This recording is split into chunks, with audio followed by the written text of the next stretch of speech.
Welcome back to Old School Sports and our Out of the Park Baseball 26 series Rescue the Rockies. And we are at the beginning of the 2034 to 2035 offseason. Last time around, we did our annual roster review and initial planning for this offseason.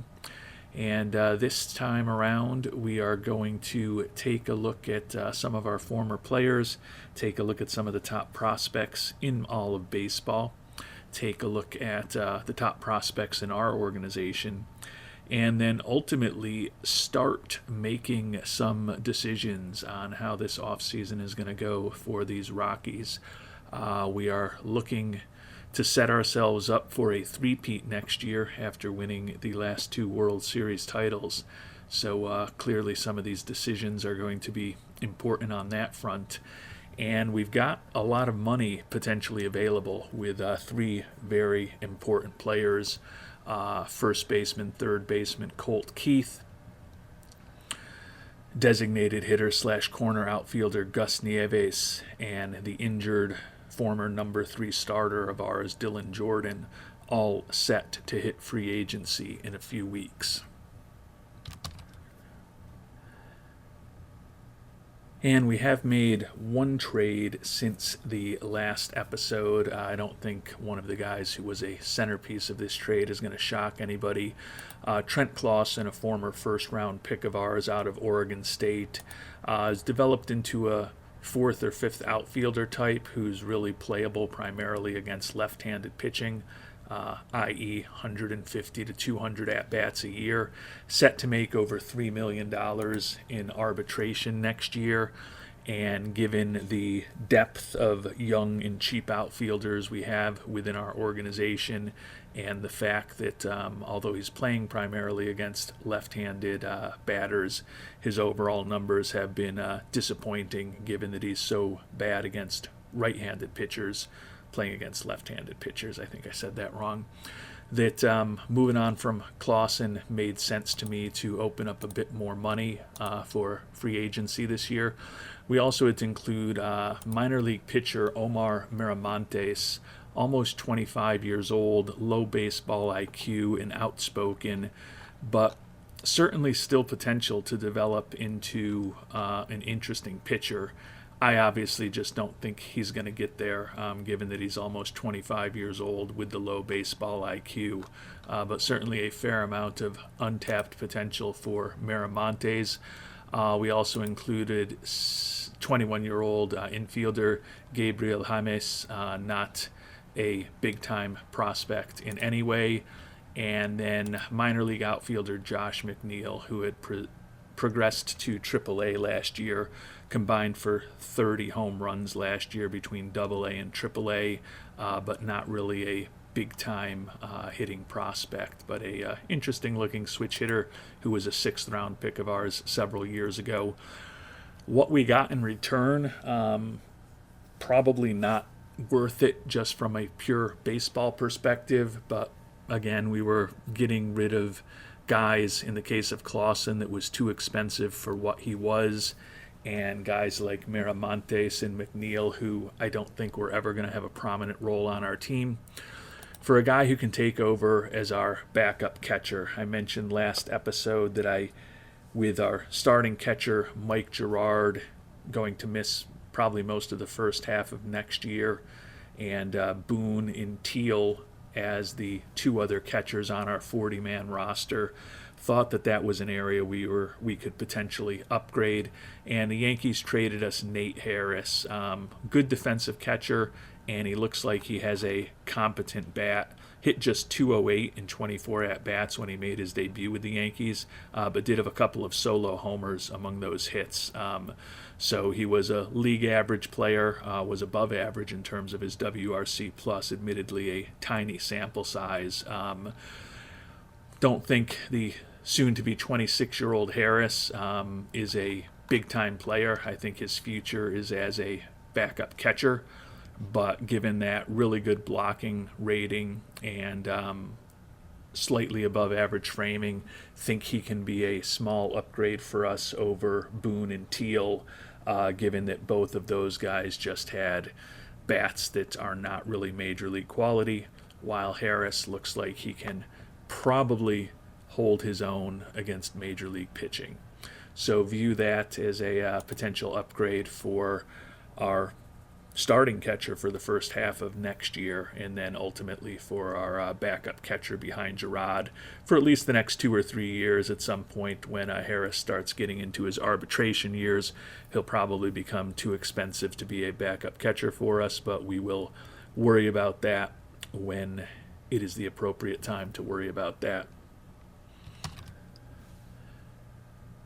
And we'll start off the episode by checking in on some of our former players. Ryan Kerkering, pitcher who was a really good reliever for us, but left to make what we felt was a insane amount of money from the Detroit Tigers. He has generally been very good over his now 4 seasons in the Detroit organization.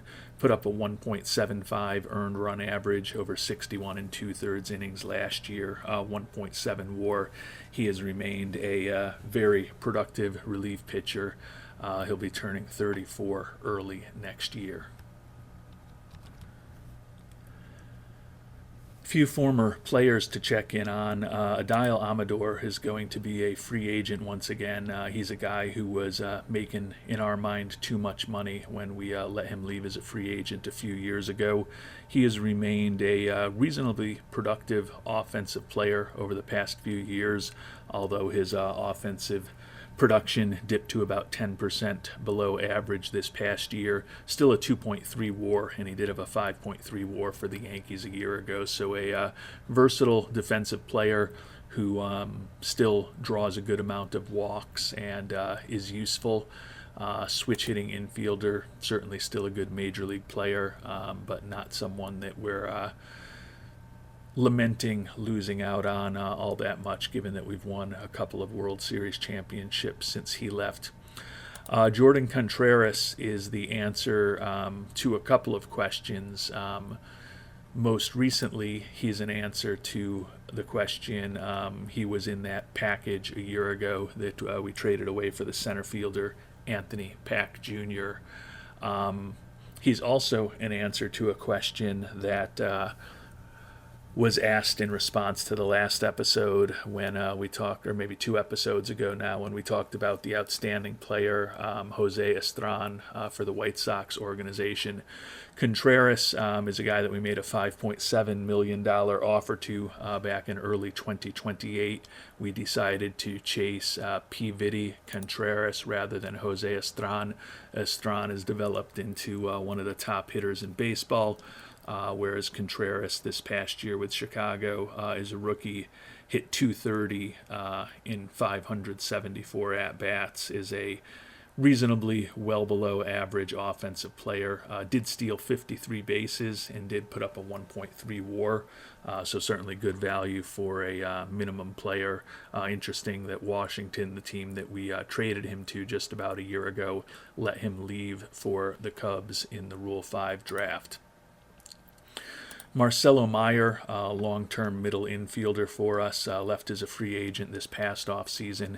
Batting average dipped to just .227 for the Giants. Did steal 18 bases, was relatively healthy, playing in 155 games, 84 WRC plus, and a 2.1 WAR for Mr. Meyer. Drew Romo faced him in the World Series, our longtime catcher who we traded away to the White Sox last offseason. 222 average with 6 homers and 25 ribbies. A better offensive season for him than he had his last couple years in Colorado. Still one of the premier defensive catchers in the game, but the bat at this point is a poor facsimile of what it was several years ago when he was not only a great defensive player but a productive offensive player. Dean West, our former center fielder, was also part of that trade with Jordan Contreras and others to bring Mr. Pack Jr. on as our center fielder. And Dean West had a nice year in center field for the Nationals, 251 average in 491 at-bats. Did steal 30 bases, ultimately had a 90 WRC plus and a 3.2 WAR. driven largely, presumably, by his speed and his good defense. Charlie Condon, who was arguably the top prospect in this Rockies organization when we took it over about a decade ago, hit just a .93 with only one home run in 197 at-bats for the Los Angeles Angels this year. Definitely think it was the right move to move on from him. And last but not least, Brenton Doyle retired after last season spent with Houston. He was a very good defensive center fielder for us. You can see 6 total Gold Gloves, not all won with our Colorado Rockies organization, but over the last half of his career, he was pretty consistently a below-average offensive player and sometimes a well below average offensive player, particularly after we let him move on to the Houston Astros. We'll turn our attention now to some of the players that we missed out on. These are guys who we may have thought about picking up in the draft, thought about picking up in the IAFA pool.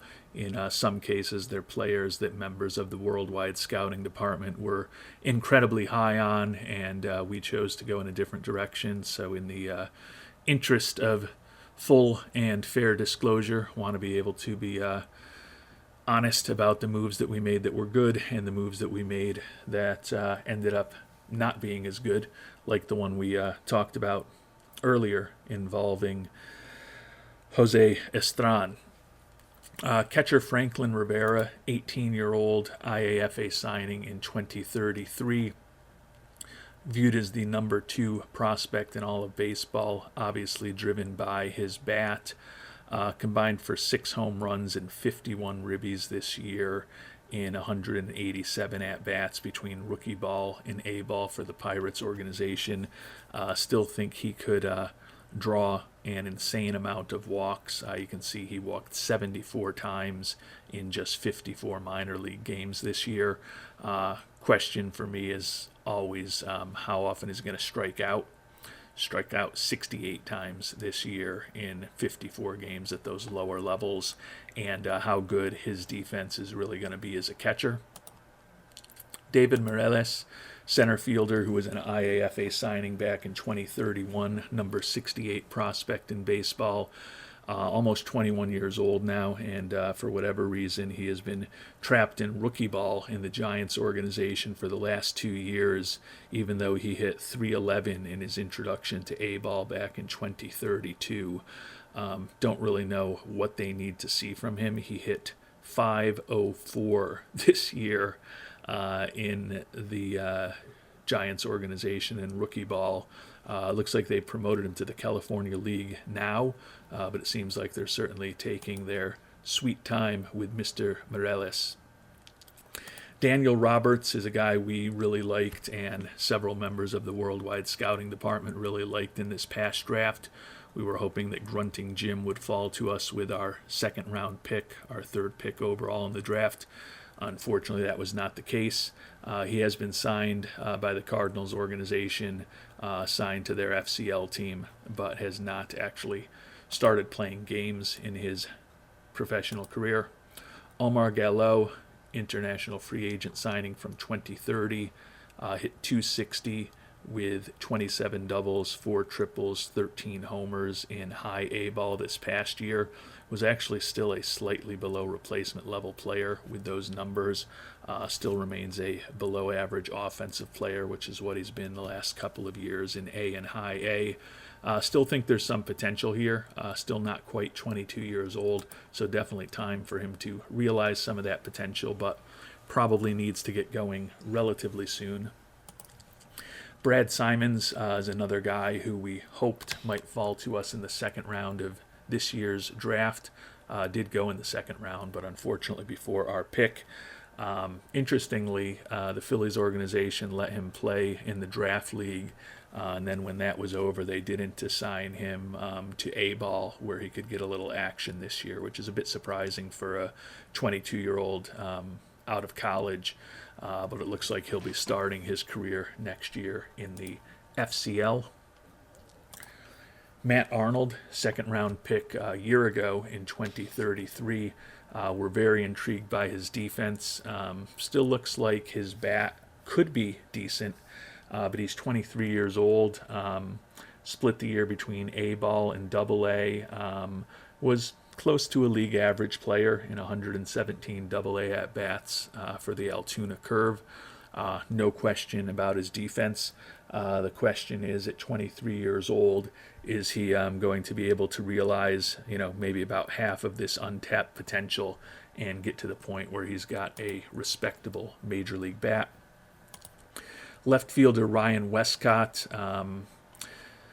first round pick in 2027, spent the full year in the majors for the first time with the Cardinals this year. 264 average, 18 homers, 69 driven in, slightly above average offensive player, but basically a replacement level player overall.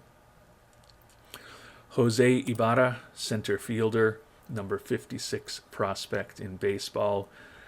Made his major league debut, spent about half the season in the majors with the White Sox, where he hit 244, did hit 15 homers and 41 ribbies and 332 at-bats, while striking out 99 times. Another guy who was basically a league average offensive player and basically a replacement level player overall. John Bentley, 24-year-old, dealing with elbow ligament reconstruction surgery. He was a supplemental first-round pick in 2029, split this year between high A and double A. Did hit 360 and 286 at-bats in high A ball. Looks like he'll be ready for spring training, but at 24 years old, not looking like he's going to be a big-time major leaguer, but probably will play in the majors. 20-year-old left fielder Ricardo Navarro, international free agent signing from 2031. Another guy who's still been stuck in rookie ball, only hit 247 this year. Looking at the way he has developed, doesn't seem like Mr. Navarro, the dude, is going to be a big-time player. He's a guy that we definitely were interested in, and the dude definitely had some fans among the worldwide scouting department. But with the way the Diamondbacks have handled his development, doesn't look like he's ever going to be a big-time player. Bob Smith, first-round pick from 2032, split the year between rookie ball and A ball.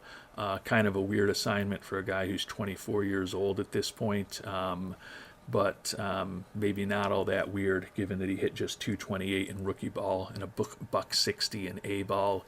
Bob Smith not looking like a big-time prospect at this point. Guys like Smith and Navarro we're probably not going to be checking on again in the future. Troy Durfer, interesting defensive combination, was picked with a supplemental first-round pick in 2030. Another guy, the concern was definitely around his bat, and that has played out. He did hit 376 as a 24-year-old in high A ball this year after hitting 258 when he started in A ball, but struggled hitting 158 in double A and 244 average with just a 55 WRC plus in triple A.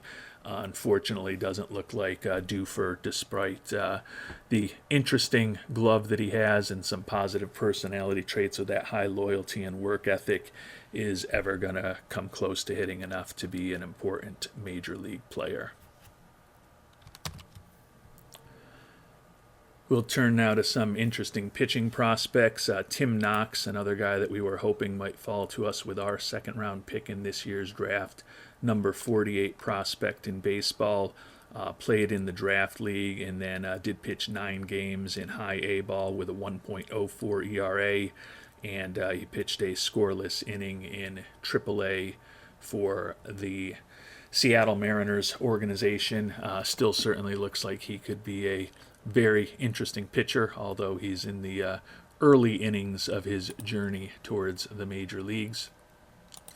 Starting pitcher Sergio Alvarado, IAFA signing from 2037, was an extremely high-end prospect with some negative personality traits, now also having some injury issues. 5-4 record with a 3.83 ERA for Pittsburgh this year. but his season ended early in the playoffs on October 12th with elbow inflammation that he is still recovering from at this point. Looks like D. Fields could definitely still be a very good major league pitcher, but probably not a great major leaguer. Phil Davidson, a reliever who we were hoping would fall to us in the 2032 draft. You can see a common theme here. Split the year between rookie ball, where he had a sickly 11 ERA, and then he was promoted to A ball, where he had an ERA of over 5. So still a lot of work for Davidson to become what the Angels organization thinks that he could. But at least according to our scout, there's still definitely a fair amount of untapped potential that Davidson might realize. Matt Stream, interesting starting pitching prospect who was a supplemental first-round pick in 2031 after strangely putting up a 4.44 ERA with 171 strikeouts in 133 and two-thirds innings in A-ball as a 20-year-old. The Orioles organization demoted him back to rookie ball this year, where he was 0-4 with a 7.16 ERA over 27 and two-thirds innings pitched. Also had a end to his season with radial nerve decompression surgery in mid-June. Looks like he is healthy now, so hopefully they can continue to work with him on his development. Still certainly looks like he could be a pretty interesting major league pitcher, but they're definitely been managing him in a unique way at this point, given that he's going to be 22 years old before the start of next season. Chris Tackett, a starting pitching prospect who went in the second round this year, another guy that we were thinking about with our second round pick. Some of you definitely wanted us to use our supplemental first round pick on him rather than the other high school pitcher that we went with. Still looks like a pretty interesting prospect if he reaches his full potential, but he did not play professional baseball this year after he was drafted. Oscar Perez, former IAFA player out of the Dominican. He's been waived. Part of the Cubs organization. Must have been hurt this whole past year because no playing time at all. Had a 3.48 ERA for San Francisco last year as a 24-year-old, and they waived him. The Cubs organization claimed him on waivers, and suffered a setback in his recovery from an injury midway through this year and ended up missing the entire season. Elbow ligament reconstruction surgery right at the end of 2033, which is why the Giants cut ties with him, and the Cubs took a flyer on him.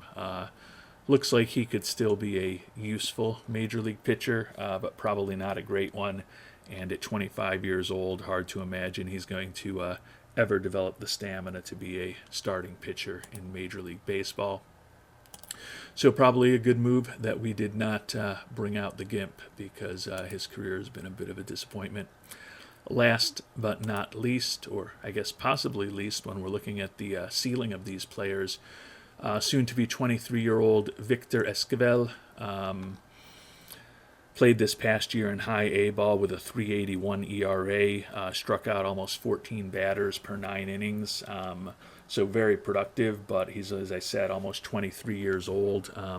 Looks like he could be a usable 4th or 5th starter at the major league level if he reaches his full potential, but probably not more than that at this point in his development. And with the look at some of our former players and some of the prospects who might have been Rockies out of the way, time to turn our attention to the main event and main focus of this episode, which is checking in on some of the players who we're hoping will be help keeping this really strong run by the Rockies going over the next several seasons. And our minor league system ranks first out of the 30 teams in Major League Baseball. So that is a very positive thing for us. And we have 8 top 100 prospects.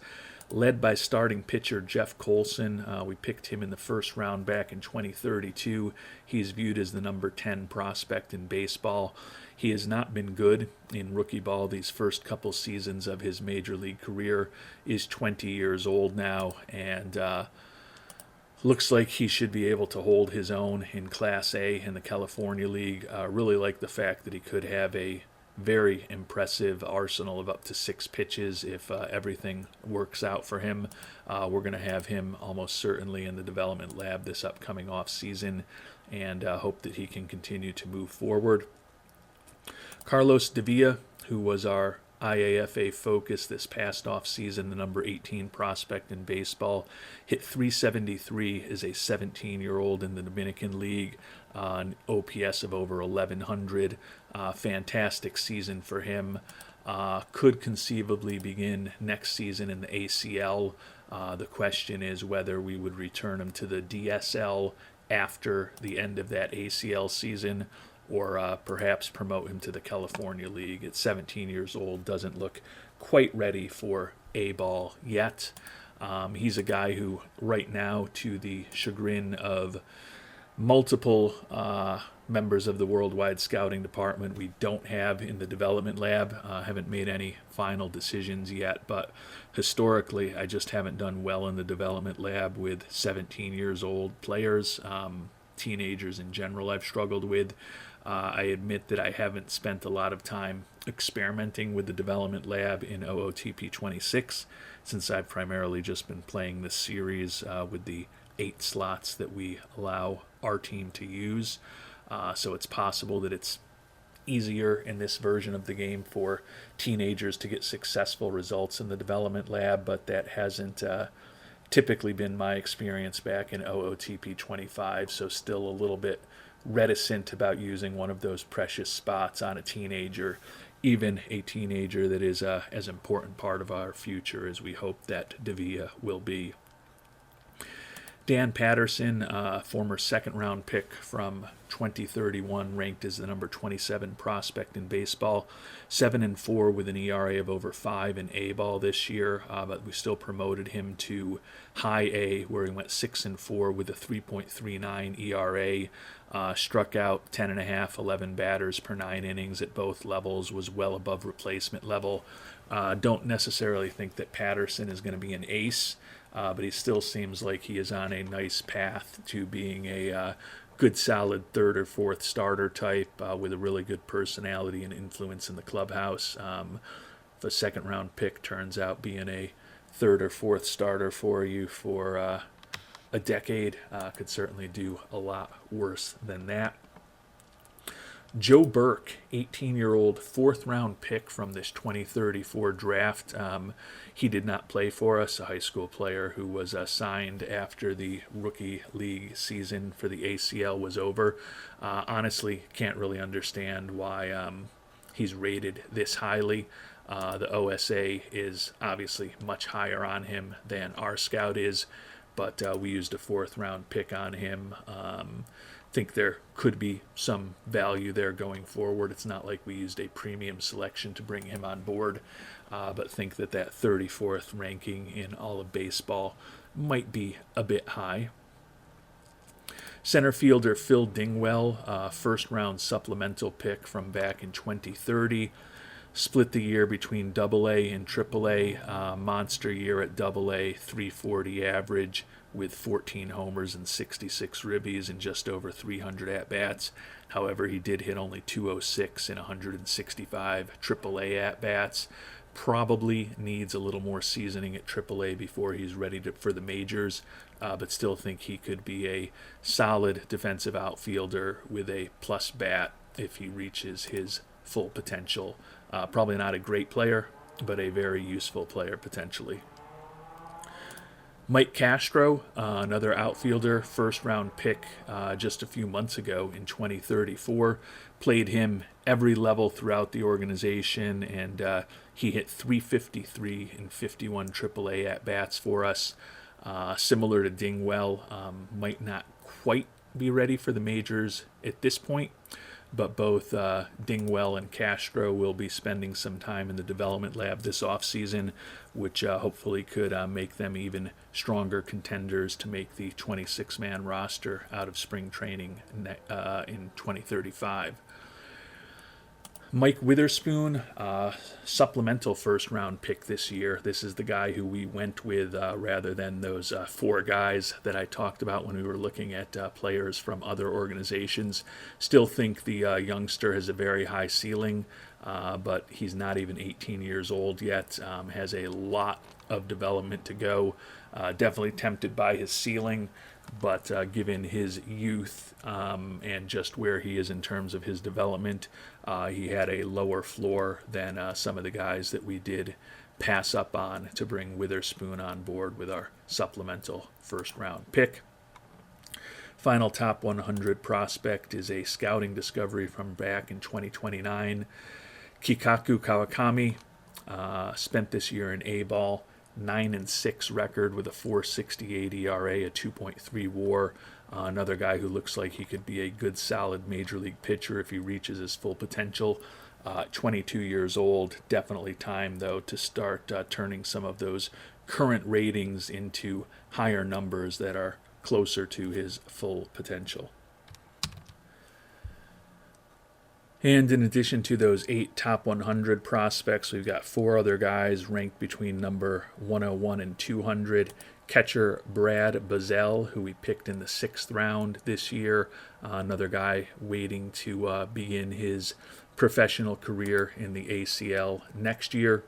Ruben Narvaez, 18-year-old, who was our prime IAFA signing back in 2033, hit .231 with 7 homers and 47 ribbies and 208 at-bats in the DSL as a 17-year-old this year. Still think he can become a pretty interesting hitter, but he does have extreme development risk. Jesse Hoffmeister, starting pitcher, who was a second-round pick of ours in 2032, pitched only 3 games this year, 1-1 record with a 9.64 ERA. Torn meniscus in his knee in mid-May ended his season.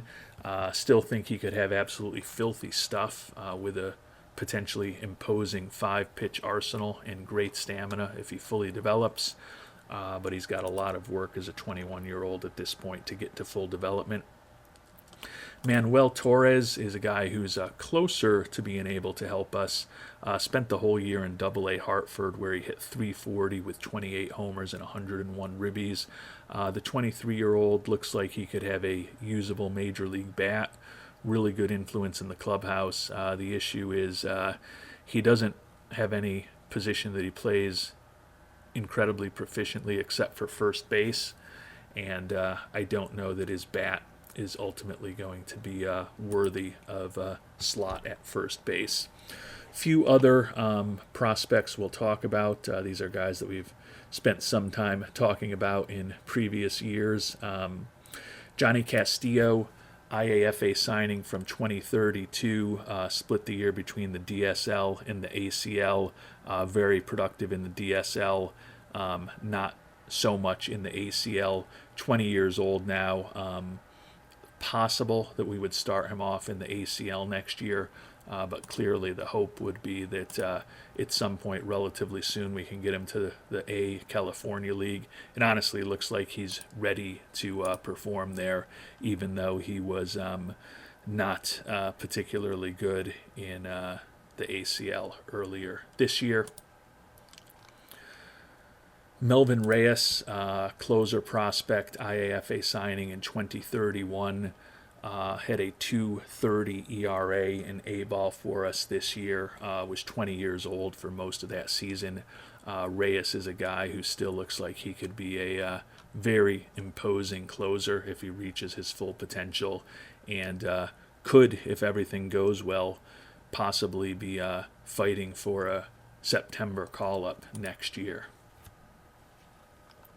Few other guys we want to check in on. Jose Ramirez, IAFA signing from 2039, was a big-time pitching prospect. Realistically, looks like best-case scenario is maybe a 4th or 5th starter for him. 9-4 record with a 4.33 ERA at AA Hartford, which is where he spent most of this past season. Hendrik Jan van Gorkum split the year between the ACL and the DSL, was not a particularly good offensive player at either level. Extreme development risk, and the question with Von Gorkum at this point, the tall tactician, is whether he's really going to have a major league bat. Almost 21 years old, and he has not developed very much in terms of his batting ratings. He has had some injury issues too, unfortunately. Fractured wrist this year, most notable. Missed a fair amount of time with a couple of intercostal strains back in 2033. Hopefully can continue to see the tall tactician develop further, but not going to be holding our breath on him. Jake Lyons was the guy we ended up picking in the second round this year after several of those players that we talked about earlier were off the board. He pitched in high A, and double A for us, 2.08 ERA over 5 games, albeit only 4 1/3 innings in double A Hartford for us. Another guy who presumably could be fighting to be a September call-up next season for us if everything goes well with his development. So a lot of interesting players to think about and continue monitoring, but we've got a fair amount of potential in the lower levels of the organization. The goal is to keep that potential being realized in the coming years.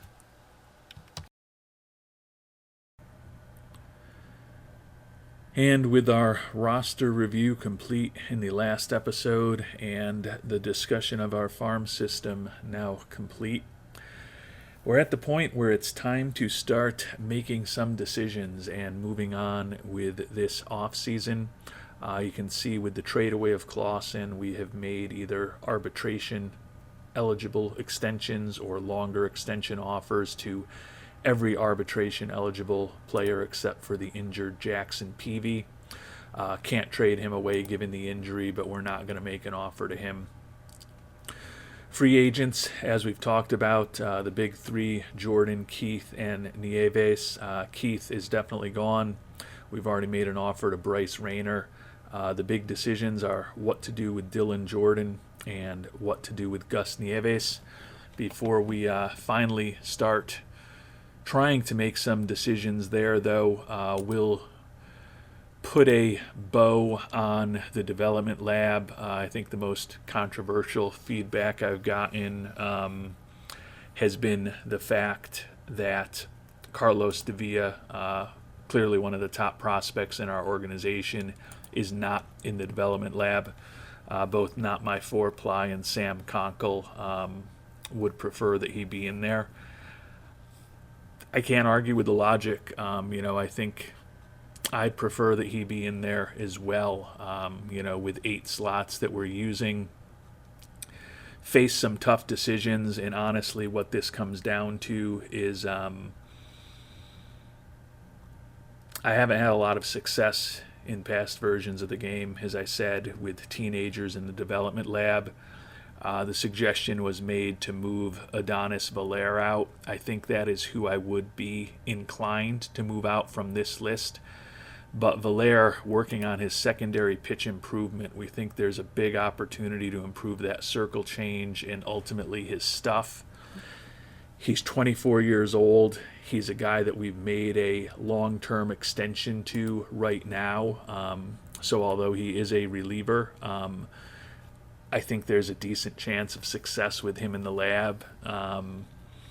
So we're going to hold off on Davila for this point, as we talked about earlier. Big part of our future. Hopefully we'll be in single A, if not higher, next season at the age of 18. But we're going to stick with the 8 slots that we originally started with when we began thinking about this offseason. We've got money to play with the big guys coming off of free agency, and the fact we did get an $8 million budget boost. We have been playing around with scouting, player development, and the draft, increasing scouting and player development, cutting the draft budget. Obviously, freed up some money moving on from Clausen. We'll free up some additional money once we get through the arbitration period by moving on from Peavy. We've also dropped, I think, a player or two off of our 40-man roster. We could have a little more of that to go. So long story short, if I get to the point, I think we have the money if we want to potentially bring back both Jordan and Nieves.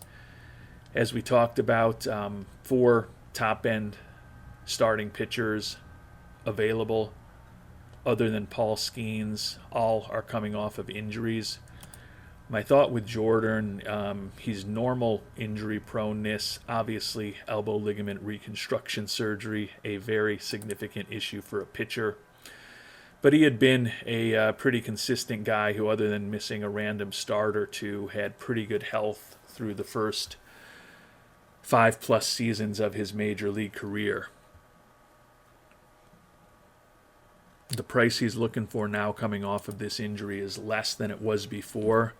I have a feeling Skeen's price is probably going to be upwards of $30 million a year on the open market. And I think, honestly, it's conceivable that the likes of Jordan, Skubal, and Jordan Woods could be looking for certainly more than the $18.2 million that Jordan says he's asking for right now, if and when he hits the open market. So my thought is, if Jordan is what he has been, he is the 3rd best starter on our team. We've got 2 number 1s, as we talked about last episode, and then we've got a bunch of 4th and 5th starter types. So there's definitely a role for Jordan on this team. And given that he was looking for much more money before the injury, I think we're going to be willing to try to bring him back with a contract that we like. I don't know that it's going to be 5 years. I don't know that there's going to be a player option at the end, and I don't even know if it's going to be the money he's looking for. Could certainly have some incentives in it to protect us.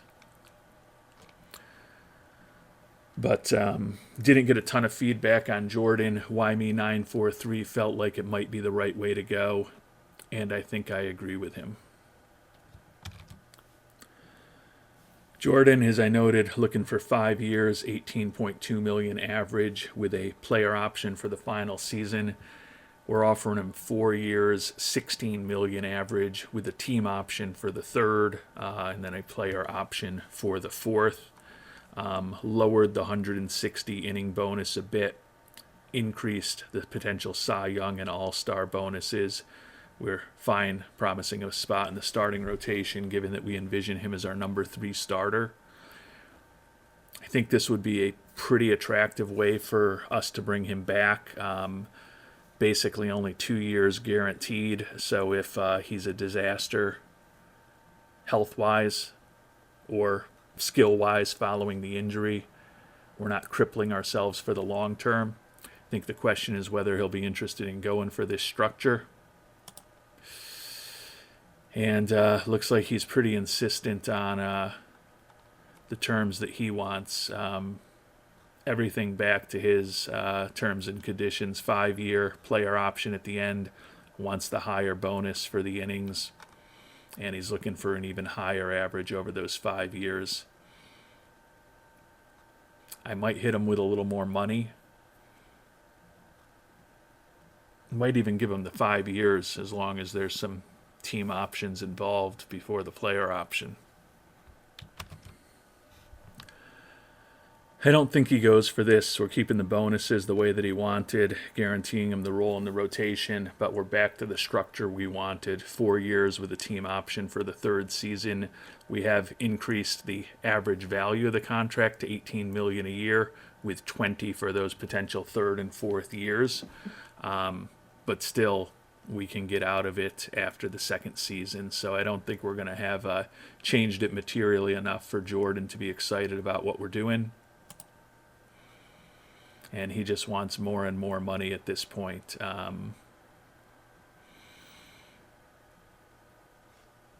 I don't think it's inconceivable that one of the injured pitchers who might be a free agent lingers on the market. Skubal basically out for the year, so I think he's certainly going to linger. But either Woods and Jordan, I don't know that teams are going to be lining up to throw money at them. Skeens is healthy. As I said, I think he'll be looking for more money, and it's not inconceivable that there could be an international free agent that's an interesting pitcher. Given that we can't get the structure we really want from Jordan,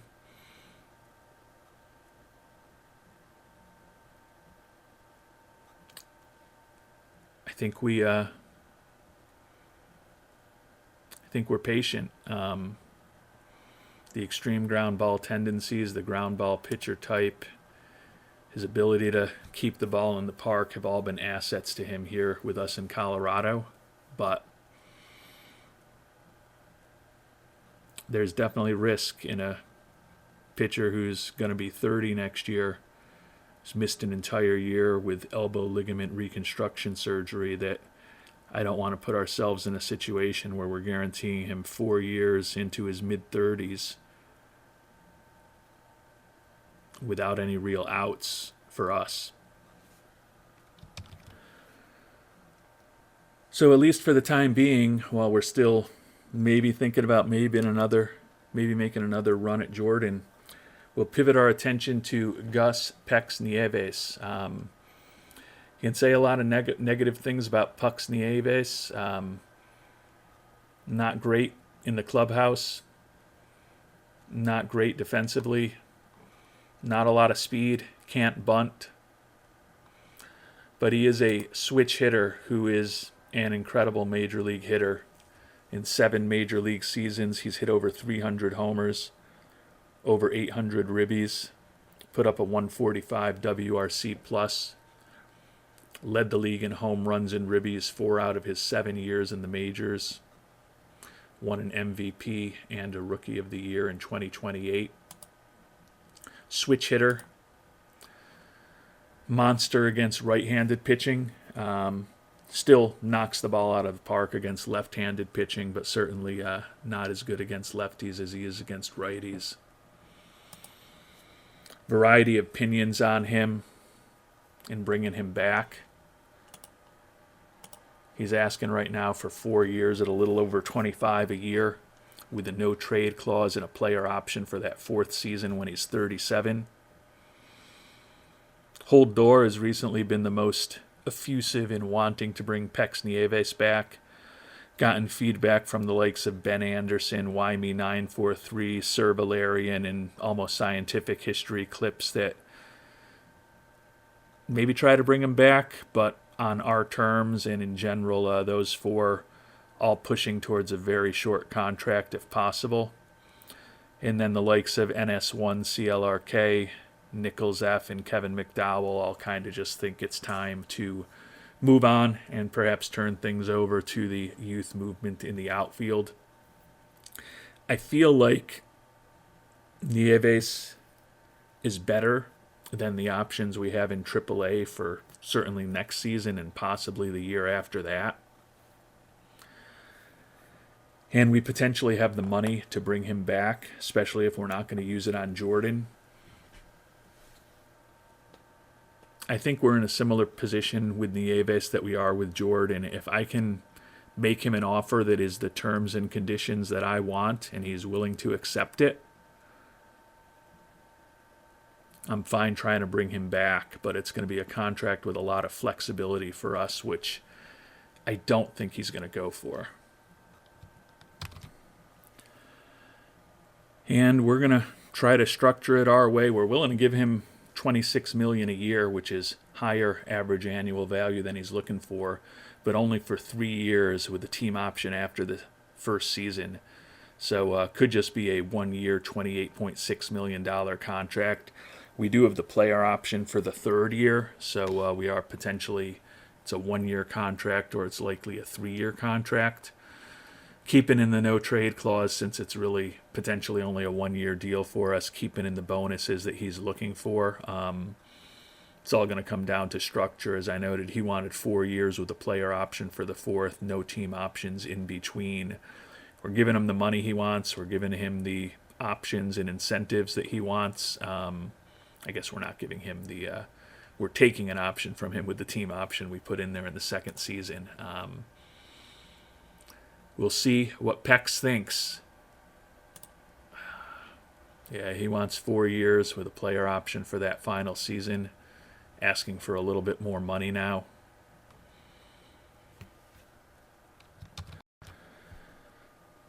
We'll give it one final try here. 4 year deal at $26 million a year. So the numbers he's looking for. Essentially, it's really only 2 years guaranteed, and then the team option, followed by the player option for the year 4. The additional clauses and the incentives are all exactly what he asked for. I think that team option for year 3 is going to be a hang-up for him. Yeah, he's asking for more and more money. He basically wants 4 years guaranteed with the option, if things go well, to avoid that fourth season. I don't think I'm willing to do that right now. The dollars don't bother me. The fact that he is a guy heading into his mid to late 30s with a negative personality makes me a little concerned about those third and fourth years of this contract if they're guaranteed. And those are the years that I need less, given that we do have, hopefully, a youth movement coming. As we talked about last episode, there are some interesting potential corner outfield DH type options on the likely free agent market. Arson Judge, Jackson Chourio, Josh Johansson, Walker Jenkins. Nieves has better power than any of them except for Arson Judge. But if we can't get these guys on our terms, it does seem like there are likely to be third starter and corner outfield slugger options who hit free agency. And it also keeps money for us in case there's the younger version of a Gus Nieves is an international free agent hitting the market this year. So it doesn't mean that I won't rethink things with Nieves or Jordan over the next few weeks. But right now I think it's time to just get the offseason underway and start moving towards arbitration and free agency. And so we're moving through the early days of this offseason. Cody Schreier signs his arbitration offer, and Anthony Pack Jr. signs the extension we offered him. Talked about this last episode. 7 years, $54 million. We're overpaying him a bit for these next few years, which would have been his arbitration seasons. Hopefully, given how good he was defensively this year, if he remains a average-ish offensive player, we'll be underpaying him for some of those potential free agent years, and then we've got some good optionality for us as he heads towards his mid-30s. So felt it was important to lock up a guy that we really like in center field to guarantee that for the next several seasons we're not going to be making Kevin Roberts Jr. go out and man that position every day, since he's so important to us offensively. Really want to keep his back in the lineup. Ted Miller signs an extension, the fans with an amazing reaction. And Adonis Valaire, who, as I talked about, we are putting through the Dev Lab. Fans slightly excited by him, think that contract with Valaire could be good. Now we just need a good result on that program. 6 years, $39 million. He will likely be a cost-effective closer for us. He took over that role in the playoffs and did well with it. Justin Gibson also signed. Fans pleased about that as well. And Dave Seibrecht signed his contract as well. You can see we've also gotten a number of minor league free agents signed. So taking a look at the front office, despite that amazing reaction, a positive reaction and a slight positive reaction, only a 1 point boost in fan interest, but still moving in the right direction, certainly with the number of potential free agents we have coming up. Could feel some pain there when the likes of Jordan, Keith, and possibly Nieves moves. We are going to make the QO to Nieves. We obviously had that before. You probably noticed if you looked at it. I think given that he was unwilling to take a deal for us that guaranteed him 2 years at more money than that, it's extremely unlikely he's going to accept the qualifying offer. But as we've talked about in previous years, and many of you have noted in the comments to the previous episodes, there's not always incredible rationale from the AI as far as what they do with those qualifying offers, and certainly with the way we intend to use Nieves. If he were to be willing to come back for 1 year at $20 million and kind of give us a bridge to the young outfielders, that would almost be a best case scenario kind of option for us.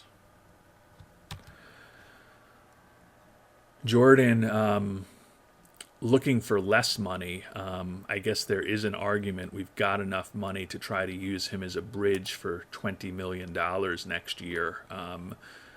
Definitely wouldn't be making the long-term commitment, and we would have the number 3 starter potentially locked in for just 1 year. I think he's likely to accept that offer, and I kind of like the structures that we had offered before better. Less money, but possibly the ability to have him around for a couple of years if he is similar to what he's been in the past. I don't think Jordan would be untradeable if he's healthy at 1 year, $20 million.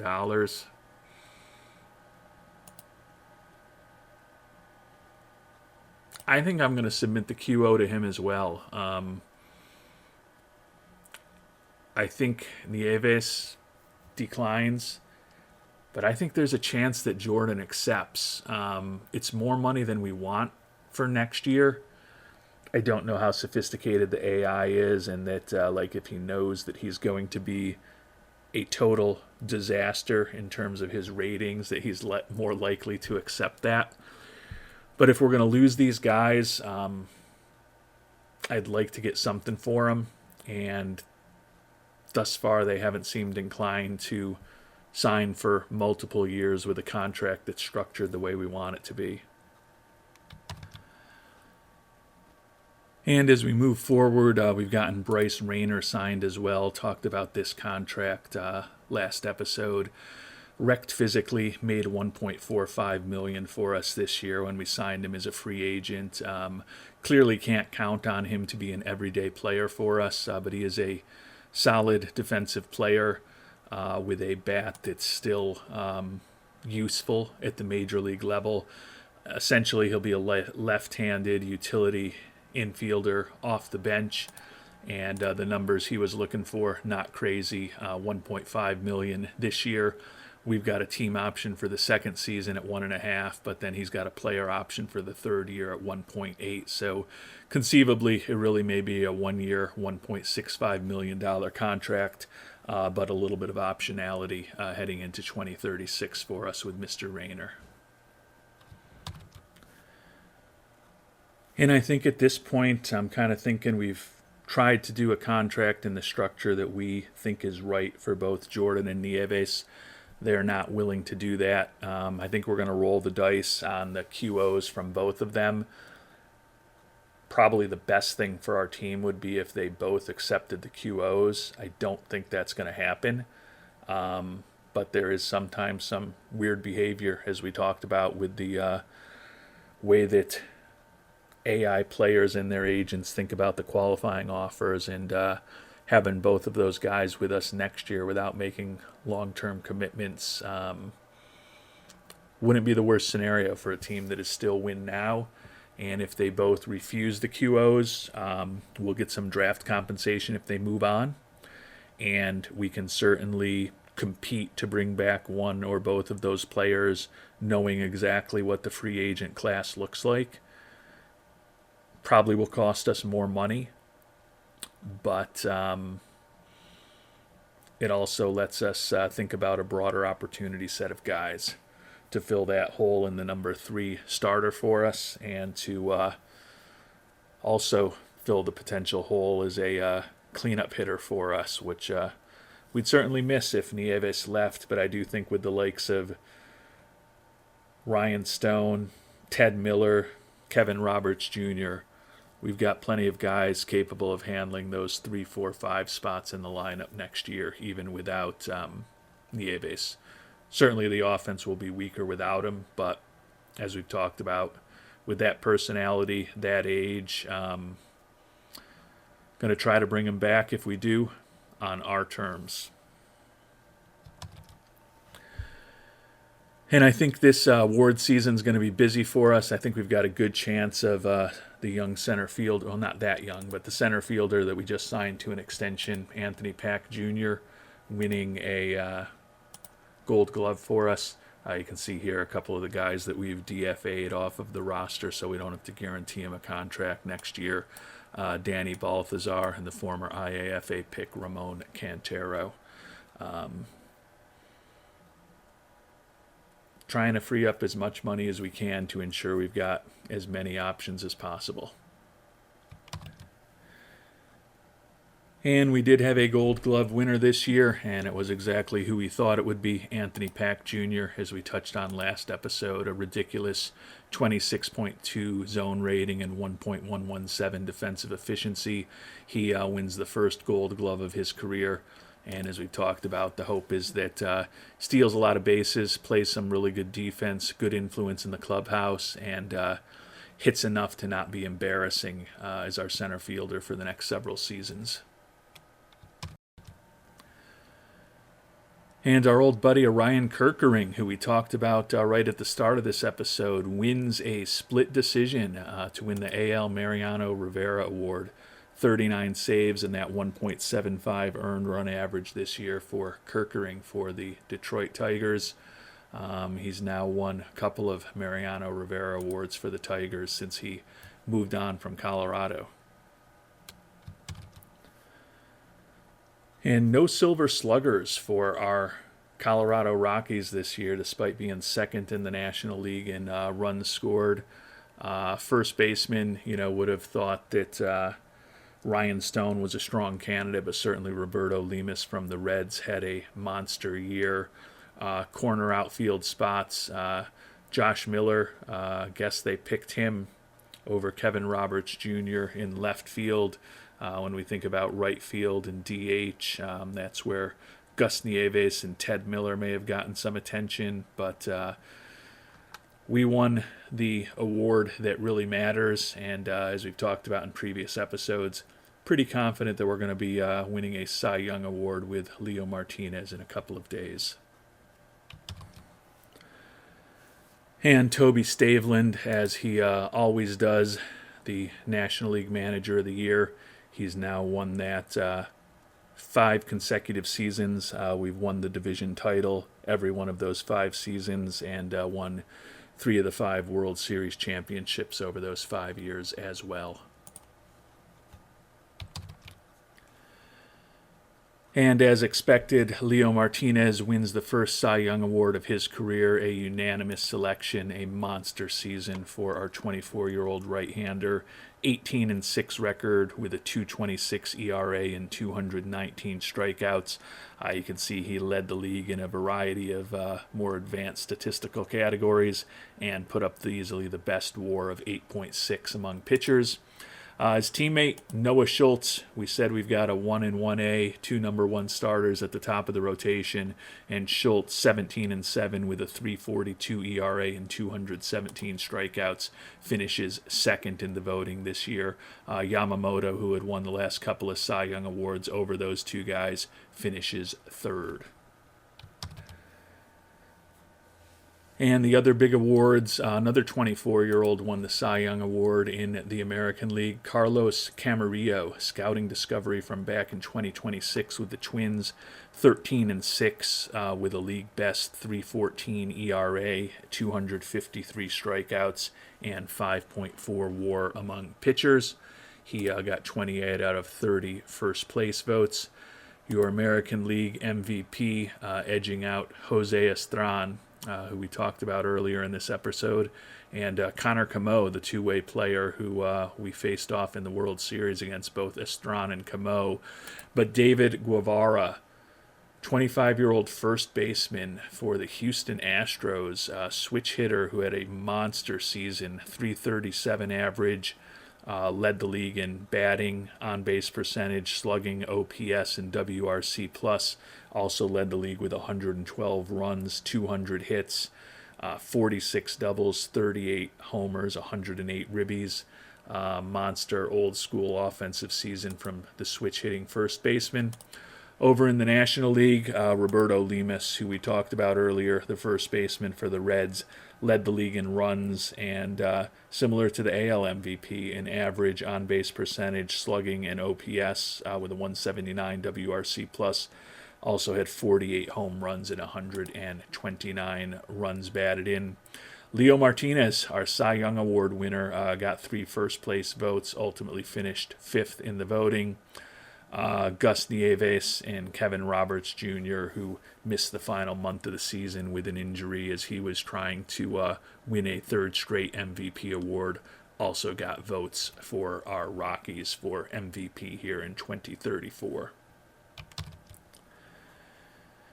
And I think we are going to hold tight and look to see some additional cards with Jordan and Nieves. We've got the QOs out to them. Who knows what's going to happen, but if we lose those guys, at least we'll get some draft compensation, and doesn't mean that we can't try to pick them up on the open market, although they likely will be more expensive than they would be today, given that they both seem unwilling to structure a contract the way that we want it. We'll get a look at who actually hits free agency and if there's any interesting international free agents for us to consider. And we're past arbitration hearings now. Not that we had any free agency filings 2 days away, so let's find out what happens with those qualifying offers that we made to Mr. Nieves and Mr. Jordan. Gus Nieves files for free agency. Jordan accepts the offer. So as we talked about earlier, I thought that was probably the most reasonable solution. If Jordan comes back looking horrible after this injury, I'm not going to love that. But if he is what he is and has been, and we spend $20 million on him next year, not the end of the world. If Nieves ends up signing somewhere for big money, we'll get some draft compensation in return. And we've made it to the start of free agency. Obviously would love it if one of these corner outfielders out of Cuba and the Dominican Republic looked like the next Gus Nieves. But take a quick look and see if there's anyone who piques our interest. Tomas Cerda looks like a usable major leaguer. Carlos Soto, similar.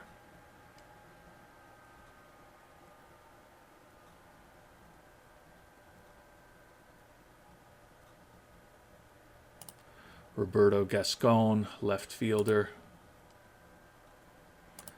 Edgar Gutierrez. And Ricky Villegas. So not really anyone particularly interesting among the international free agents. I'll spend more time with them offline. Take a look at what the actual classes look like and how much money people are looking for. Paul Skeens is on the market, only looking for $18 million. That does not make sense to me.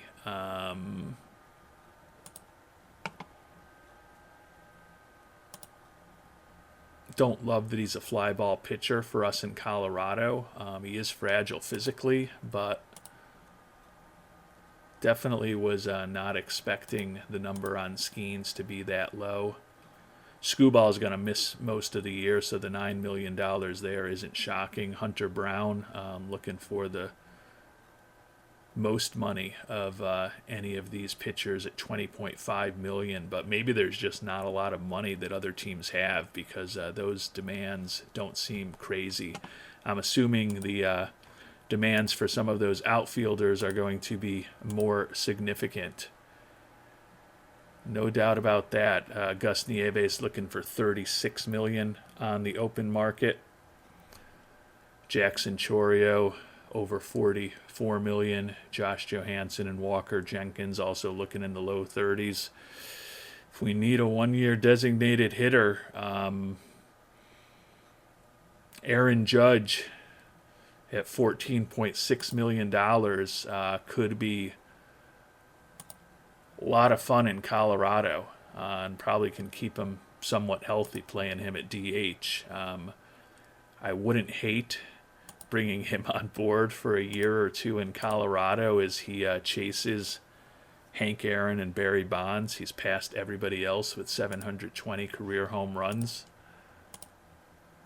Oh, he's looking for a 5-year deal, though. Oh, that is brutal. But he wants to be playing into his late 40s. And he's already wrecked physically. He's been wrecked physically for years. Nieves looking for 6 years at $36 million. So probably not going to be the answer for us with that type of demand. Walker Jenkins, 29-year-old, certainly not the type of offensive player that Nieves is, although he's better defensively. 7 years, $32 million a year. Josh Johansson doesn't have the power, but there are a lot of things to like about his game. Still put up a 125 WRC plus this past year. Looking for 10 years at $35 million a season. And then Jackson Chourio, the prize of the class, fragile physically though, 32 years old, looking for about $45 million a year, coming off of a great year, 30-30 year, 32 doubles, 36 steals, hit over 300, led the American League with 128 ribbies. Looking for 6 years at about $45 million per. We've got about $30 million to spend. Presumably we're going to have to boost the draft budget a bit when we get a compensatory pick for Pex Nieves. But we could definitely drop the development and scouting budgets from these placeholders we've got to free up some money. I don't hate bringing Aaron Judge to Colorado for a year or two as a DH. I think it could let him stay relatively healthy, and he would be chasing history for us, which would be fun. Judge, of course, is an extremely popular player, so that could also help offset any hit we take from losing Nieves. And if we only are signing him for a year or two, and honestly, even if we offer him multiple years, I don't think we could possibly offer him 5, but it's very conceivable, given that he's going to be 43 early next year, that at some point he just retires during that contract. I think there's a way to probably try to get both Judge and Skeens. Again, Skeens is not what he is in baseball today, and 32 years old and fragile physically.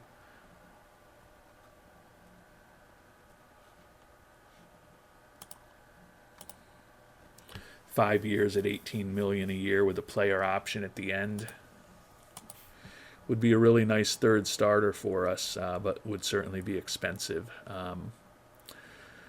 Definitely some interesting things for us to think about, but I think the one thing that we know for sure is that, unfortunately, I think Gus Nieves has played his last game in Colorado. I don't see us, given that we wanted to be competed, we weren't willing to go more than 25, $26 million a year. I don't see us increasing that by 10 million a year to 36 million a year through his late 30s with no team options involved. So I don't think we're going to be able to compete for Pex Nieves on the open market. But interesting that we do have Jordan back to be hopefully our number 3 starter next year. And who knows? There's some interesting options out there. If you've got thoughts on what you would do in our situation, always helpful to hear them. As we talked about, we've obviously got a big hole in cleanup right now, but Stone hit 28 homers, Roberts had 33 homers, Miller had 34 homers. There's definitely guys who are capable of hitting in the middle of our lineup, but we may be accelerating the youth movement a bit with the fact that Gus Nieves, after a brilliant 7-year run with us in Colorado, is almost certainly heading somewhere else for more money this offseason. Until our next episode, thanks so much for watching, and hope you have a great day.